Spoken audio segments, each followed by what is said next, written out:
More FPL. Following the launch of the game, it's time for my first pre-season draft video.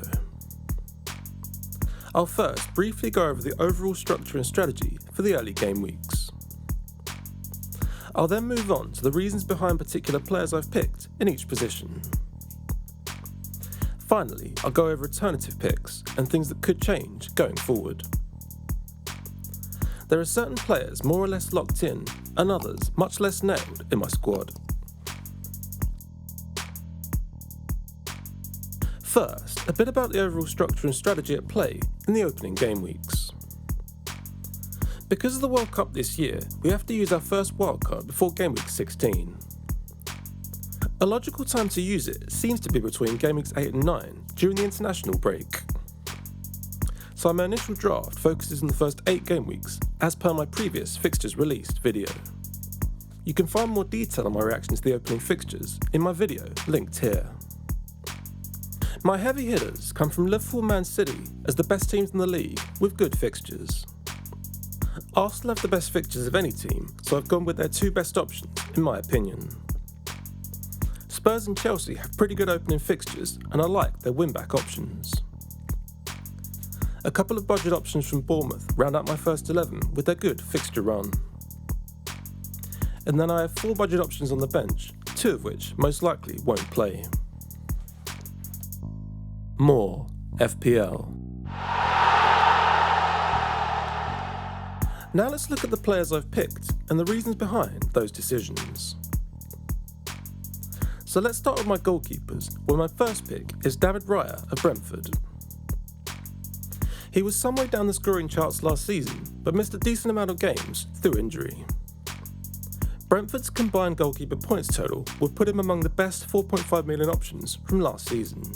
They only faced Man United and Arsenal at home from last season's top 6.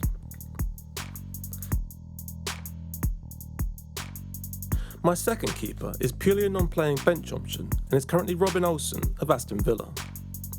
They're a team I'm unlikely to want to triple up on, so I'm happy to use a spot here. More FPL. Now let's look at my defence, where my first pick is Trent Alexander-Arnold of Liverpool. He was a top scoring defender last season and will be a target for many. He got 2 goals and a massive 12 assists, aided by a decent slice of set-piece duties. They've signed Calvin Ramsey, but he'll surely be mainly a backup option in the league. He's one of the players I'm pretty confident will be part of my final Game Week 1 squad.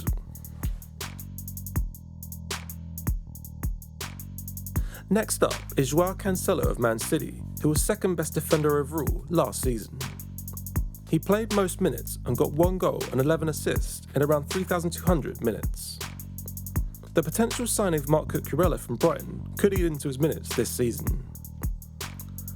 But he can also play at right back, where he could start at the expense of Kyle Walker.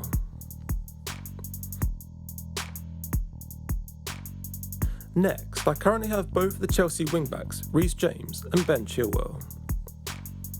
Chilwell missed a chunk of last season, but I think he's still first choice over Marcos Alonso. Alonso may also be on his way to Barcelona, which would further cement Chilwell's position. James was the 10th best defender overall, but also missed a number of games through injury. His points per game was very high, and he got 5 goals and 9 assists in under 1,900 minutes.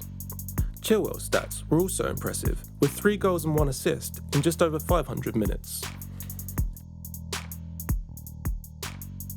My final defender is another wing-back, this time Spurs' new signing, Ivan Perisic. If he's a regular starter at left wing-back, I feel he could be a bargain at 5.5 million. He was a key figure in that position in Conte's title-winning Inter side of 2021. And last season he got 10 goals and 9 assists in 49 appearances in all competitions. The only concern would be his minutes, given his age and competition for places. Spurs have Sergio Reguilon and Ryan Sessegnon, and also Ben Davies if they sign some centre-backs. More FPL. Now let's turn to my midfield, where my first pick is Mo Salah of Liverpool. He was once again the top scoring player last season and has signed a new contract. He got 23 goals and 14 assists in around 2,750 minutes. He's another player I'm pretty confident will be part of my final Game Week 1 squad.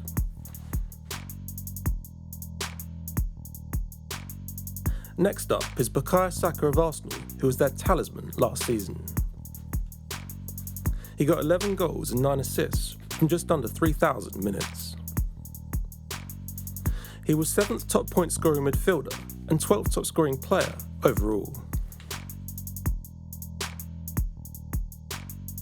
My next pick is Johan Visser of Brentford, who comes in at 5.5 million. He's probably the least secure position in my current draft, and I need to research more. He did have a strong second half of the season, and Brentford do have a nice opening run. I need to check how much of that was down to Christian Eriksen, as he obviously won't be there.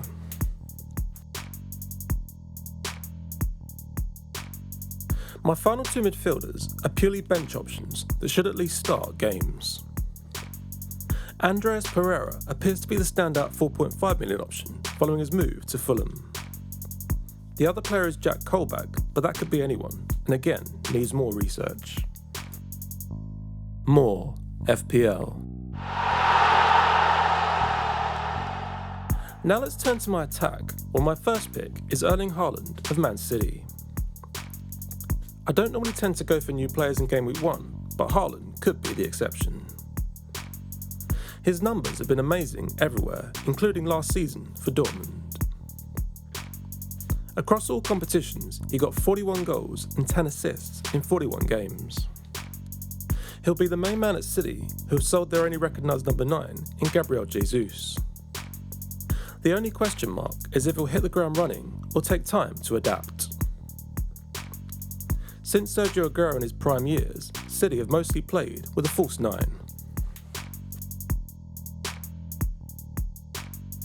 My second forward is Arsenal's new signing Jesus, who'll get more minutes at his new club. On the flip side, he'll probably get fewer chances per game playing for the Gunners. He got 8 goals and 8 assists in just under 1,900 minutes for City. Sam Greenwood of Leeds is my final bench option, but again, that could be anyone. So overall, my team would line up in a 5-3-2 formation with the captaincy on Salah or Haaland. I'd have 2 player midfielder subs and a non-playing goalkeeper and forward. More FPL. Now let's look at some other players under consideration if I keep this rough structure. In goal, the alternative to Raya is Robert Sanchez of Brighton, who also have good fixtures. In defence, a Liverpool triple up with Andrew Robertson is tempting, if I could find the money. Another option for a potential Liverpool triple up is Luis Diaz instead of Saka. There's also a lot of buzz on Twitter about Pedro Neto, so he's an alternative to Visser. Harry Kane of Spurs is the obvious tried and tested alternative to Haaland, if I go that way. Now let's look at some other players under consideration if I change the squad structure. If I decide to go 4 at the back, there's plenty of 4.5 million options to choose from. The standout appears to be Lewis Dunk of Brighton, who has a decent goal threat.